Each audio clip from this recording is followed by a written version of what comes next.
उत्तर दो बालक, तुम हंसे क्यों?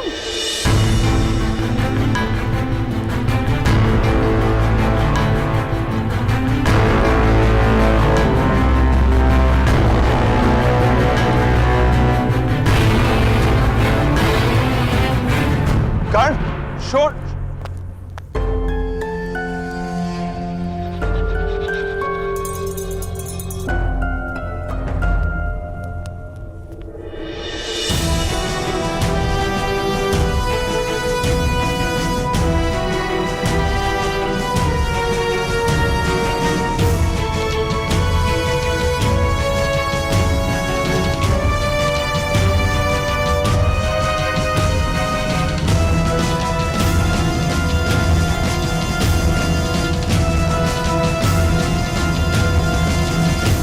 क्षमा कीजिए महाराज, क्षमा कीजिए महाराज।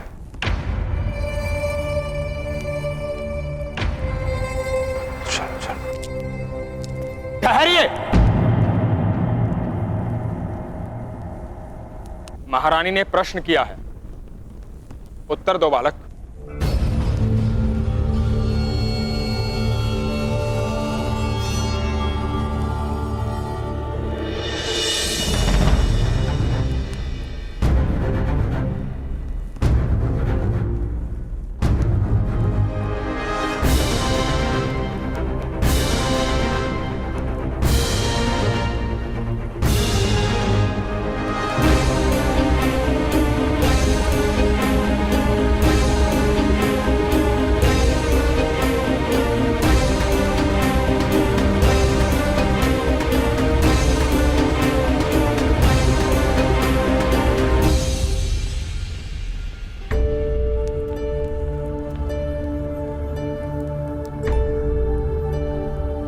हमारे गांव में एक मध्यम महोदय थे। वो सदा कहते थे कि मैंने युद्ध में 100 शत्रु के हाथ काटे और 100 शत्रु के पैर भी काटे। तो मेरे मित्र वास्तव के पिता ने पूछा कि तुमने शत्रु के मस्तक क्यों नहीं काटे? तो मध्यम महोदय ने क्या कहा पता है? कि वो तो आराम से ही कटे हुए थे।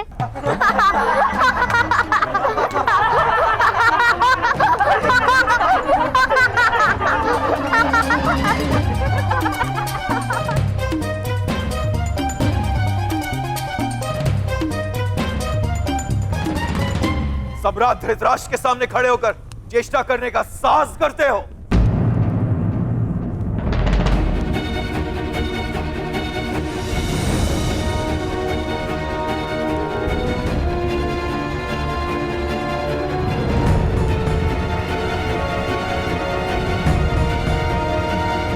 बालक है, उसे हंसने का अधिकार है, किंतु इस प्रसंग का स्मरण क्यों हुआ बालक? क्योंकि ये सज्जन गुफा से बाहर निकले उससे पूर्व मेरे भ्राताश्री ने उन वनवासियों को पराजित कर दिया था।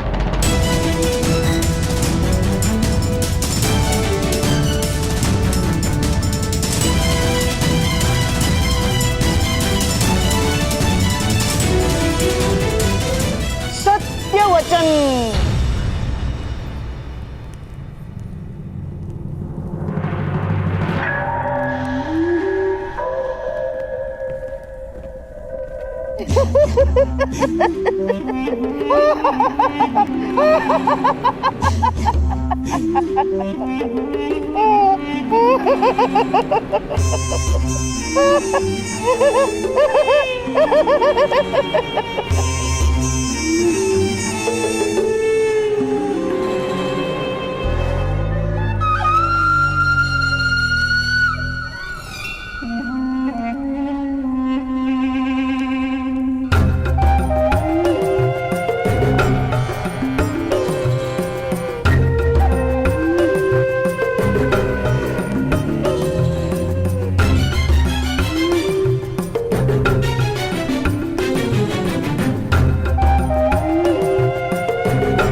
अवसर पर शकुनी गांधार की सेना लेकर हस्तिनापुर को पराजित करने ही वाला था।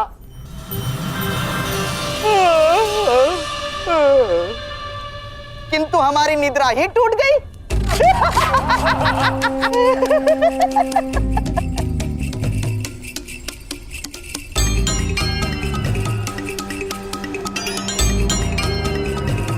फिर शकुनी ने विचार किया कि सेना की आवश्यकता ही नहीं है।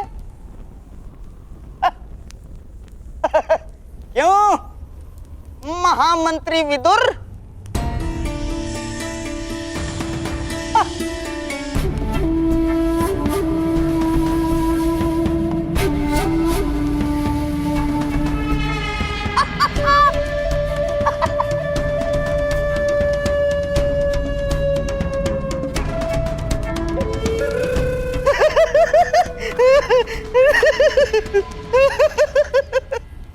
तो बालक, तुम्हारे भ्राताश्री जाग गए।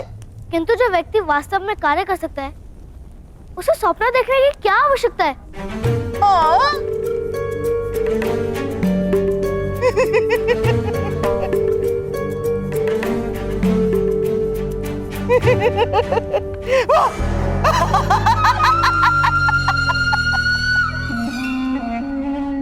बड़े बुद्धिमान मालूम होते हो, हैं?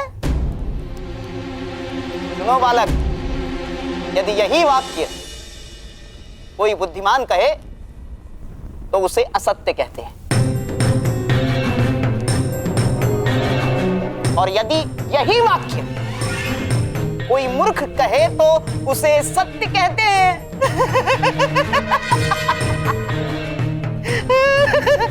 तुम कौन हो, बुद्धिमान कि मूर्ख? मूर्ख अपने आप को मूर्ख नहीं कहता, बुद्धिमान अपने आप को बुद्धिमान नहीं कहता।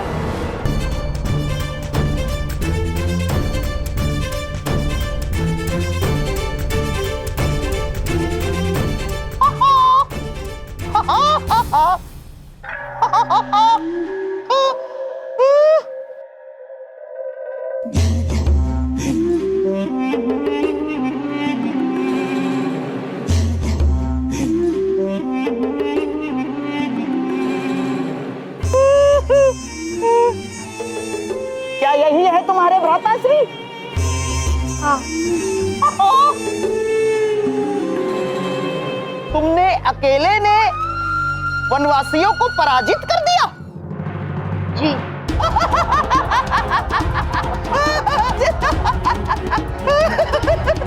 अकेले पराजित?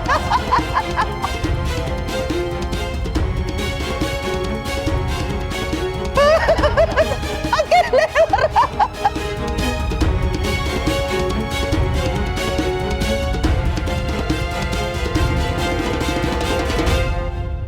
राजा के सामने असत्य बोलने का दंड जानते हो?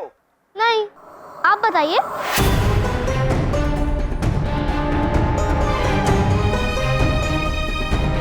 आगे आओ बालक। तुमने हमारे सेना नायक पर आरोप लगाया है कि उसने वनवासियों को पराजित नहीं किया। यह भयंकर आरोप है। आगे आओ। क्षमा कीजिए महाराज, क्षमा कीजिए।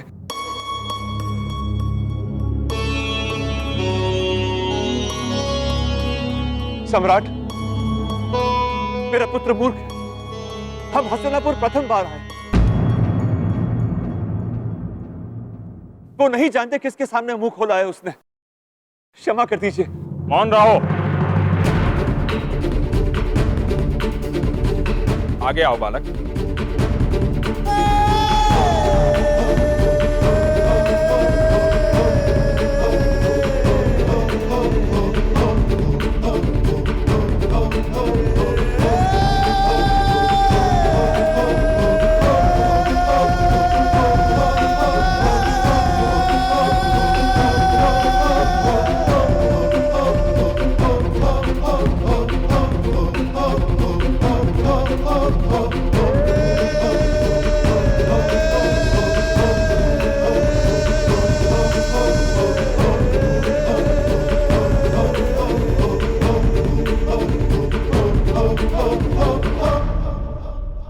यदि तुमने हंसने हंसाने हेतु असत्य बोला है तो महाराज तुम्हें क्षमा कर देंगे। मैं असत्य नहीं कह रहा हूँ। मेरे भ्राता ने उन वनवासियों को धनुष से पराजित किया था।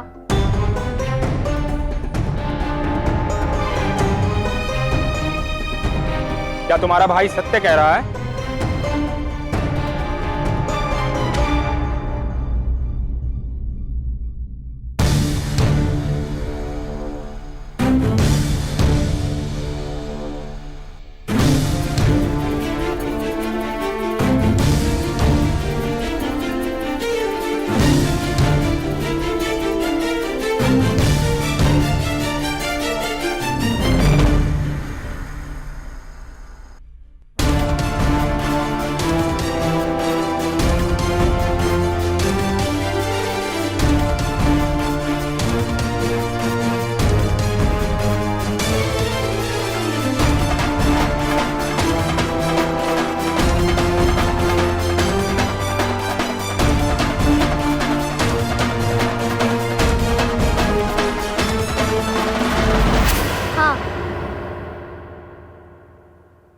हम कभी असत्य नहीं बोलते।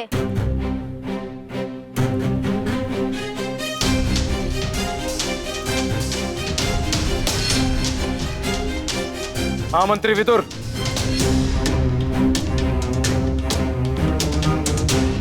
कितने वर्ष का है ये बालक? 9-10 वर्ष का प्रतीत होता है महाराज।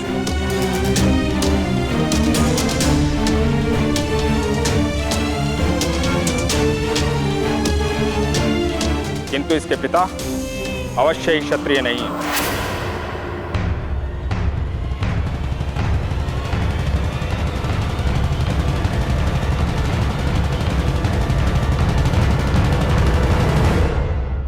कौन सी जात के हो सज्जन?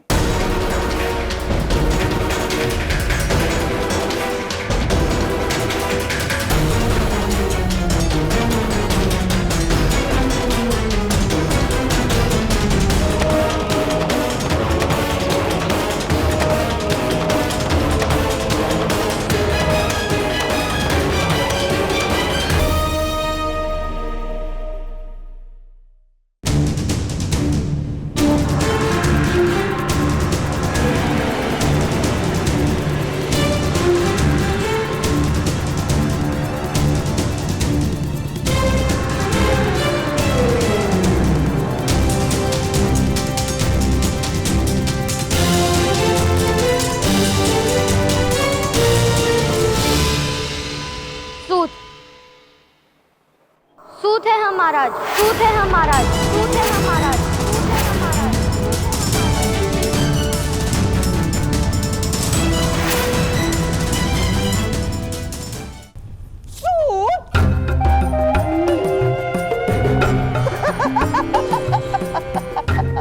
सूत है हम।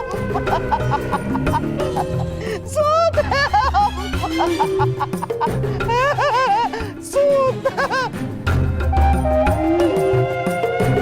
महाराज, एक सूत के पुत्र ने धनुष उठाकर वनवासियों को अकेले ही पराजित कर दिया।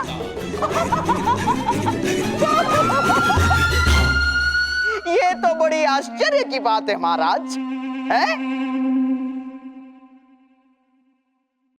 इस बालक की परीक्षा तो करनी ही चाहिए।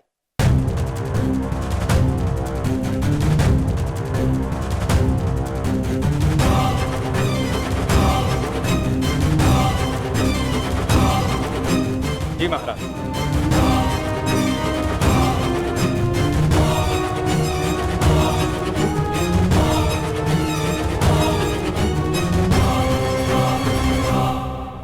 सेनानायक मदनजय, अपना धनुष बालक को दीजिए।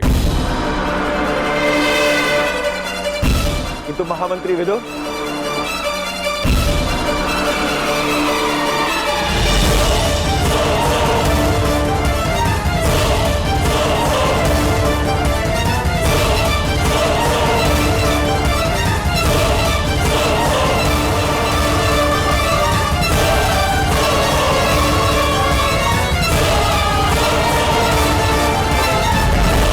धनुष उठाओ बालक।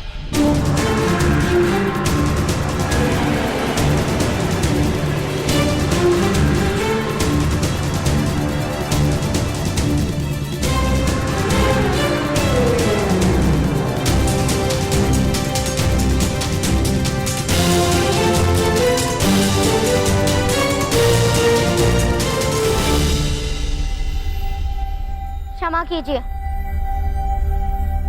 मेरी माता का आदेश है कि मैं धनुष को स्पर्श ना करूं।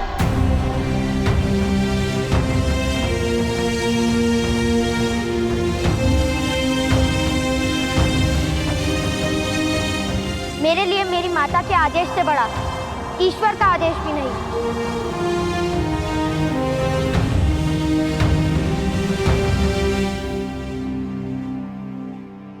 तुम्हारा समर्पण प्रशंसा के योग्य है, किंतु महाराज के आदेश के सामने तुम्हारी माता को अपने आदेश में परिवर्तन करना होगा।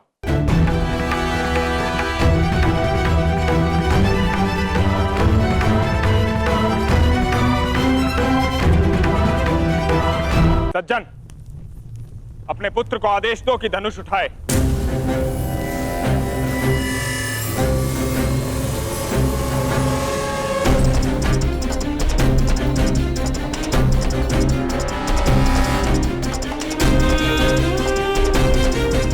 धनुष उठाओ और मेरे हाथों में दो।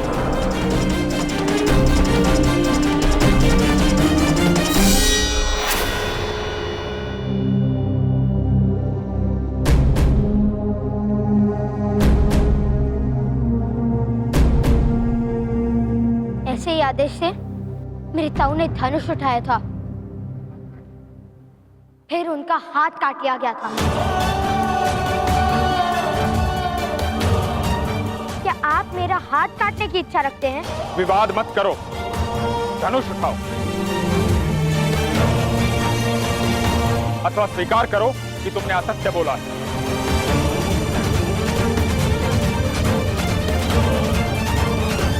धनुष मैं उठा नहीं सकता और असत्य बोलने का दंड आप मुझे नहीं दे सकते, किंतु मैं जानता हूं दंड मुझे अवश्य प्राप्त होगा, कारण चाहे कोई भी हो। असत्य बोलने का तो दंड मिलेगा।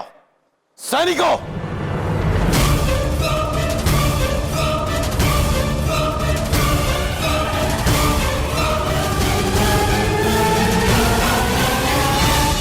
धनुष उठाओ पुत्र कर्ण।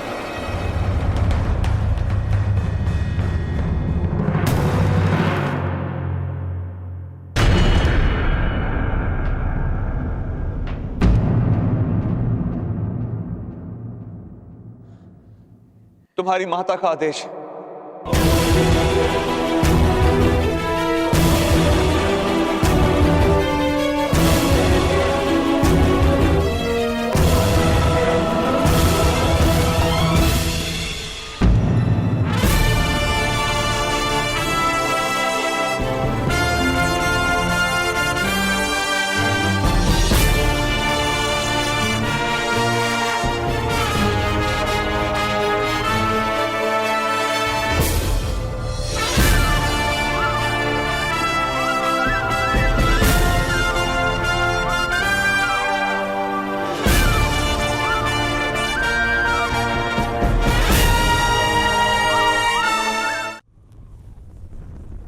धनुष उठाओ पुत्र कर्ण। तुम्हारी माता का आदेश।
किस प्रकार का लक्ष्य भेज सकते हो बालक? ठहरा हुआ, चलता हुआ या फिर दौड़ता हुआ? उड़ता हुआ।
महामहिम भीष्म की, महामहिम भीष्म की, महामहिम भीष्म की, महामहिम भीष्म की, महामहिम भीष्म की, महामहिम भीष्म की, महामहिम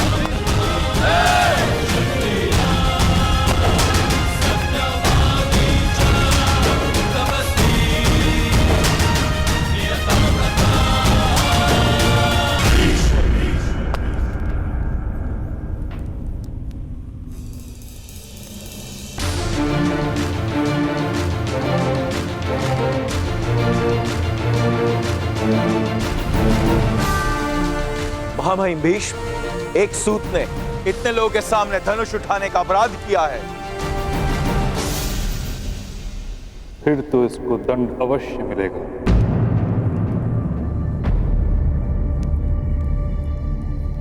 मदनजय,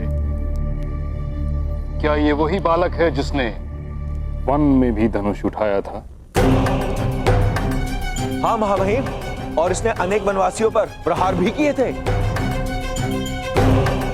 फिर तो घोर अपराध हुआ है सेनानायक मदनजय। जी महामहिम भीष्म, अब आप ही न्याय कीजिए।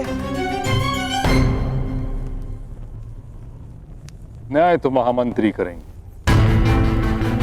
वन में समाज नहीं होता, और जहां समाज नहीं होता वहां समाज के नियम नहीं होते। और ना ही अपराध होता है। किंतु इस सभा में धनुष उठाने का दंड इस बालक को अवश्य प्राप्त होगा।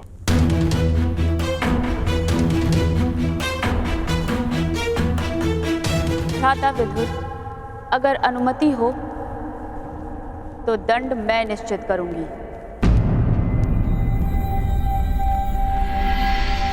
जी महारानी। इस बालक का दंड है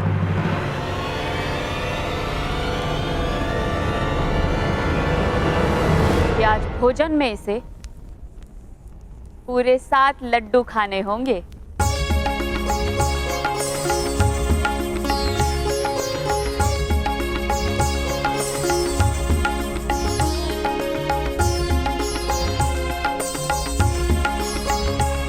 और मुझे? मैंने भी तो अपराध किया है। तुमने तो प्रथम अपराध किया है। तुम्हें पूरे 8 लड्डू खाने होंगे।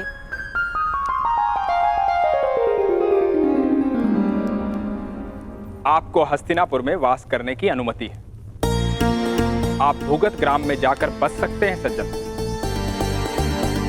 किंतु हस्तिनापुर में कुरुओं की परंपरा का पालन करना होगा। सारी परंपराएं अच्छे से जान लीजिएगा।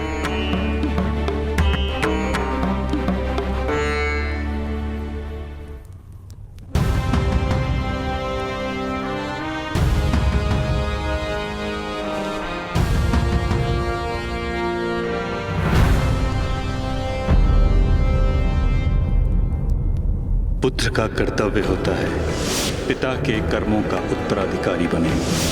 धनुर्विद्या केवल क्षत्रियों के लिए होती है। तुम सूत के पुत्र हो, तुम्हें सूत ही बने।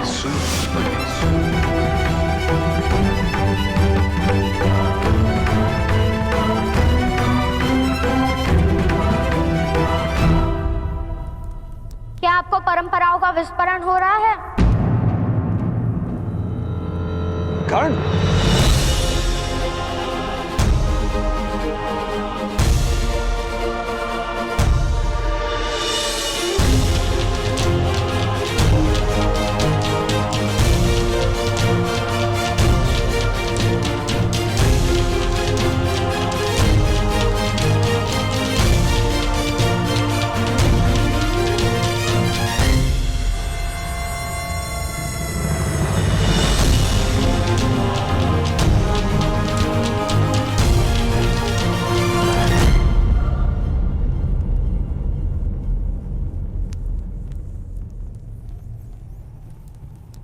आज धनुष नहीं लेंगे मेरे हाथों से।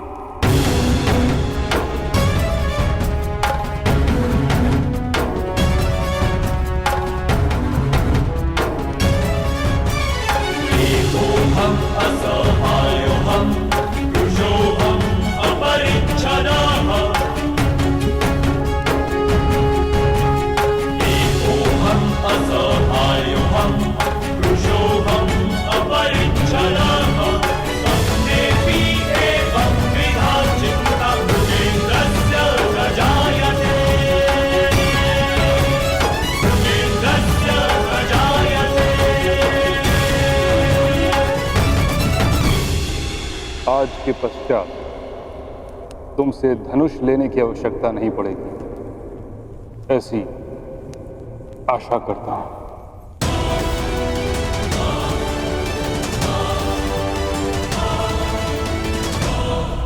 मुझे भी यही विश्वास है।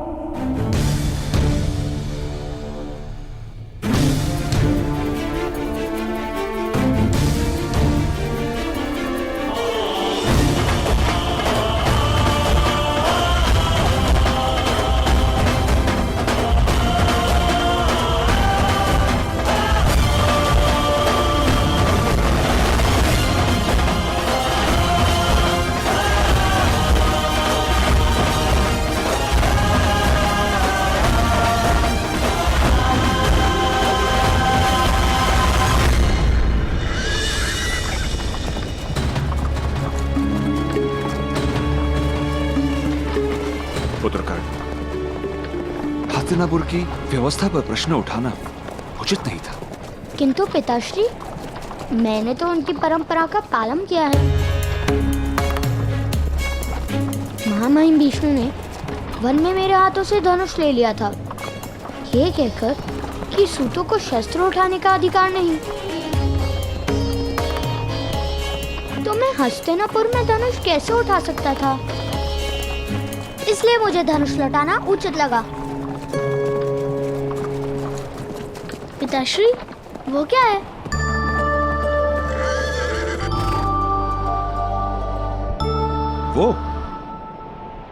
वो भगत ग्राम है पुत्र।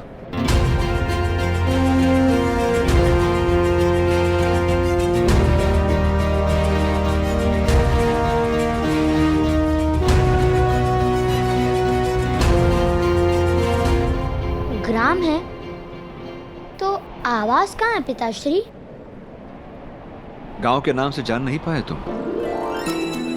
भूगल अर्थात भूमि के अंदर, उस पर्वत के अंदर आवास है।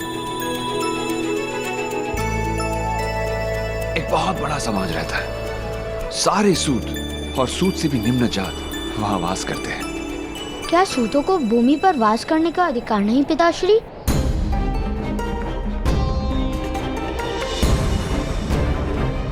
क्या वहां से आकाश दिखता होगा?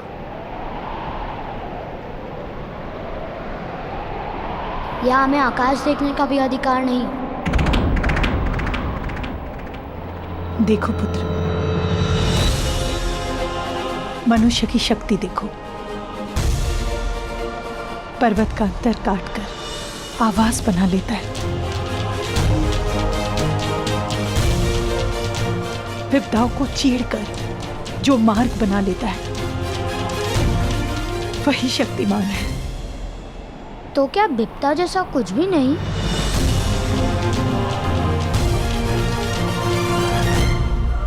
यहाँ पुत्र,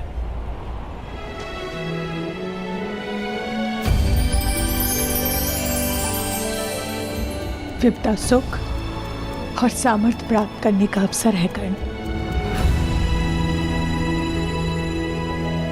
जो विपदा से पराजित हो जाता है उसे जीवन में सुख का अनुभव कभी नहीं मिलता है, किंतु जो विपत्ति को अवसर बना लेता है सुख उसी को मिलता है।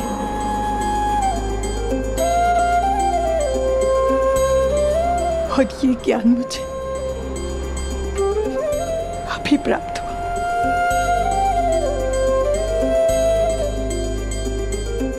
अगर पहले प्राप्त होता तो जीवन के कई वर्ष सुख से भर जाते।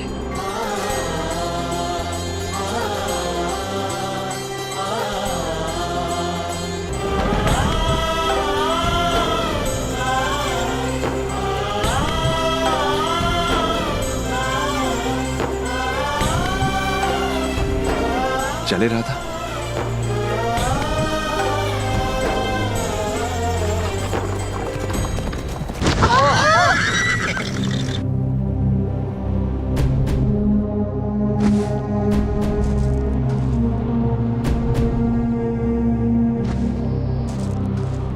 कौन है? किसने यहाँ मार्ग पर गड्ढा निर्मित किया? कौन है? सामने आओ, युद्ध करो मुझसे। शोण, क्या कर रहे हो? विपत्ति का अवसर बना रहा हूँ पिताश्री। प्रथम रथ से वस्तु उतारो, अन्यथा विपत्ति में संपत्ति चली जाएगी। चलो।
भगवान, हे भगवान, हे भगवान, आप लोग इस मार्ग से आ रहे थे ना? और आपका रथ मार्ग पे ऐसे लुढ़क लुढ़क के चल रहा था कि वो गड्ढे में गिर गया ना? तुमने किस प्रकार जाना? हमने वहां से देखा कि आपका रथ गड्ढे में गिर गया। आप सब सुरक्षित तो है ना? किसी को कोई घाव तो नहीं हुआ? हाँ, हम सब स्वस्थ हैं। केवल हमारा रथ अस्वस्थ है। जिसने भी ये गड्ढा निर्मित किया है उसके तो प्राण ले लूंगा मैं। विपत्ति को अवसर बनाना जानता हूँ मैं। अवश्य। माता महोदय, आप रहने दीजिए। मेरे मित्र जाके सारी वस्तु निकाल आएंगे। आप अतिथि है ना? उत्तम, वामिल, जाके रथ में से सारी वस्तु निकाल आओ। यदि आपको रथ का पहिया बिठाना है तो मेरे पिताश्री बहुत बड़े प्रसिद्ध रथ कर्मी हैं और भुगत ग्राम के सूतों के नेता हैं। शीघ्र ही आकर रथ को ठीक कर देंगे। केवल 2 मुद्रा दाम में लेंगे। उसकी कोई आवश्यकता नहीं है। मैं भी रथ निर्माण करता हूँ, स्वयं कर लूंगा। नहीं नहीं, आपके पास सारे साधन नहीं होंगे। मैं कहूँगी पिताश्री से, अगर 2 मुद्रे अधिक है तो 1 मुद्रा में ही आपका कार्य कर देंगे। मेरे पिताश्री मेरी बात अवश्य मानेंगे। आप स्वस्थ होकर बैठिए। कितनी प्यारी है ना? क्या नाम है तुम्हारा? वैशाली। और तुम्हारे पिताश्री का? सुदृढ़भान।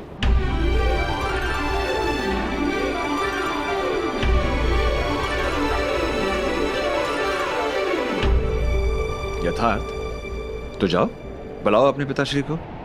आप 1 मुद्रा दीजिए, मैं शीघ्र ही बुला कर लेके आती हूँ।